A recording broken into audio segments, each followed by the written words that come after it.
The dream of home ownership is slipping away from many buyers, especially here in Salt Lake City, where the median home price just hit $552,000 according to Utah Real Estate in February 2025. So, what can we do about it? Today, I've got a bold idea, bold approach that doesn't involve throwing more money at the problem. It also doesn't involve more battles in local city council meetings over zoning or housing density, and we don't have to wait for new development to occur. Hi, I'm Richard Jones with House Money Real Estate. Welcome to the House Money Podcast. Glad you found us here.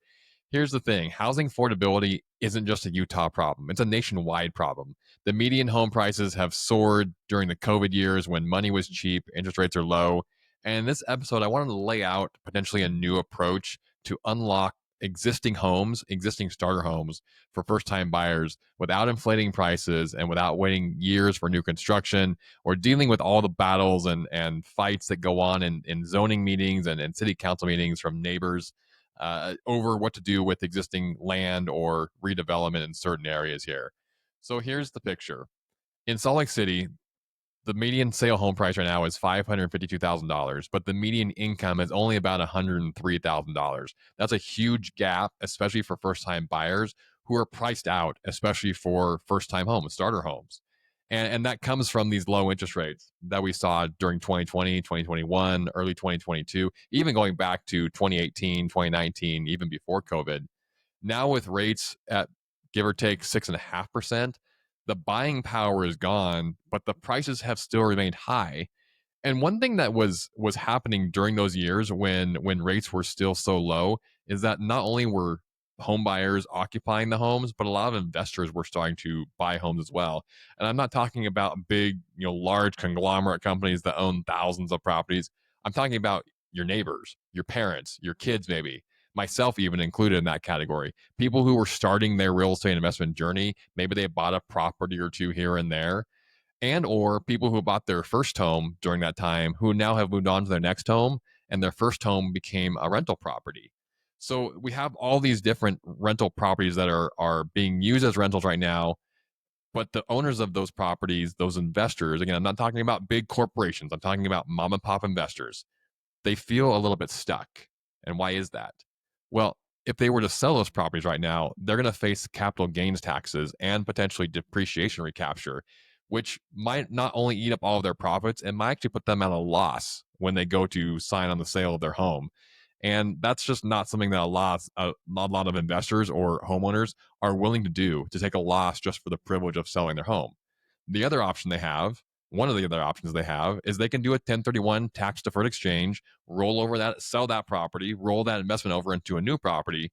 But with the 1031 exchange rules, that's extremely difficult with today's prices, rates relative to rents as well.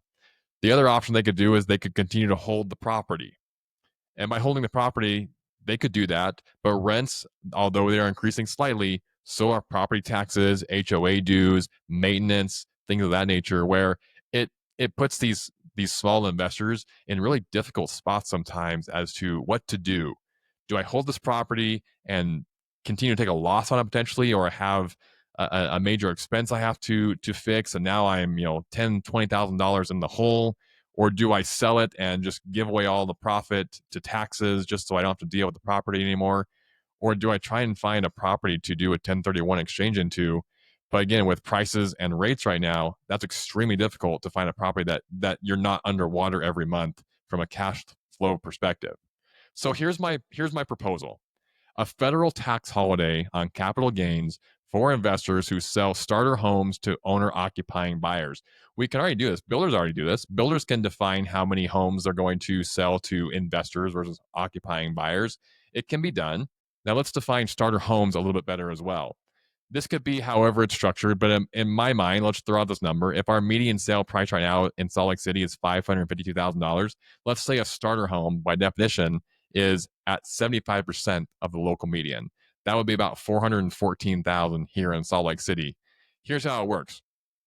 If you're a single owner or perhaps maybe a single member LLC investor, you'd pay no capital gains on the tax of your sale as long as it's sold to someone who will live in it for 12 months. Now, for home buyers, if you've taken a loan out anytime recently, you know that one of the documents you signed was that you agreed to move into the home within 60 days of purchase, and you agreed to live in the home for a minimum of 12 months. So home buyers who are getting loans are already signing this declaration that they intend to occupy a property.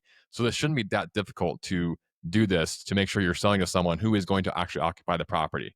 And then on top of that, you don't let this thing go forever. You create urgency. You make it a 12-month tax holiday so that people who are on the fence thinking about this, who really would love to get rid of their starter homes but can't do a 1031 exchange, don't want to take a loss on the property after tax and depreciation or capture, and don't want to continue to carry the risk of maintaining a home that maybe they can't financially afford to take care of. This creates an urgency and a moment where they have this opportunity to put that home back on the market, sell it to a first time buyer who's going to owner occupy it, and create a surplus more simply and with less money or red tape or development or city council meetings than any other way that I know of. Now, the potential objection to this might be, well, some investors might still want to hold their property for rental income because, rents continue to go up, appreciation continues to go up. That's absolutely true. But for those who are on the fence, waiving the tax and making a tax holiday might be the push they need to sell, especially with rates and prices continuing to be where they are, which are squeezing their margins and are putting them one major repair on that investment property away from themselves being in dire straits financially. I know it's probably a little more complicated than this. Most things usually are. But in my mind, this is a win win for everybody. This isn't about spending billions of dollars on grants or credits, which just inflate prices even more. It's a tax incentive that costs so little to implement, but could free up inventory fast. If this was implemented, my prediction is that there would be homes that would hit the market in the next 30 days that would be in this first time buyer starter home price. And let's say 75% of the median price point. Investors who would love to put their homes on the market and sell them and just walk away from them without the burden of the tax consequence or whatever it is they may be facing, I think it could free up inventory that fast within 30 days. For first time buyers, obviously a win. They get access to starter homes in the $400,000 range or under, significantly less than the median price point. That's a game changer for families earning the median income or maybe even less than that. It also takes the pressure off of cities that are dealing with zoning battles for higher densities. We're using existing homes, not building new ones on undeveloped land or taking land that has maybe traditionally been single family homes and trying to build higher density townhomes and condos on it. It's going to take away the burden and the pressure of cities and their citizens and neighbors versus neighbors deciding what to do with this one piece of land because these homes are already existing. We don't have to go build anything new. Further, we know there is a ripple effect from a thriving housing economy. We know that more home sales typically mean more demand for contractors, designers, landscapers. That boosts jobs and small businesses in and around the Salt Lake City area here locally. We also know that new homeowners invest in their neighborhoods. That means better parks, schools, public spaces. We also know that home ownership creates stability. Owners are more likely to improve their properties and engage with the community, strengthening their neighborhoods. And finally, buyers often renovate, which again supports the construction industry. And homeowners actually spend more on durable goods, which creates a multiplier effect. In fact, NAR, the National Association of Realtors, in 2024 says that homeowners contribute 2.5 times more to local economies than renters do.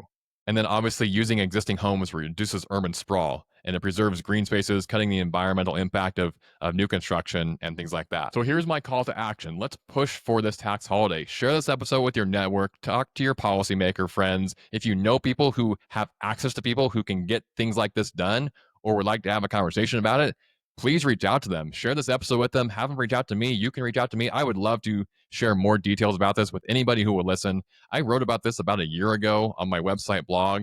I put it out to some people and got crickets. So if you're listening to this, if you think it's a good idea, if you'd like to add to it, I would love to brainstorm with you. Let's get it in front of somebody and see if we can't make this work. This is about more than homes. It's about building communities where families can thrive. And we can do that here in Salt Lake City and across the country if we simply would allow for more new starter family homes to hit the market. And we can do that without money, without programs, without new development, without zoning commissions. We can do that by allowing a short term federal tax holiday for mom and pop investors that will create win-win opportunities for communities, first-time home buyers, sellers, and people who are trying to carve out their own American dream here through ownership. If you'd like to discuss this idea or others, reach out to me. Hit the subscribe button on Spotify or Apple Podcasts or YouTube for more episodes, and we will talk to you next time on House Money Podcast.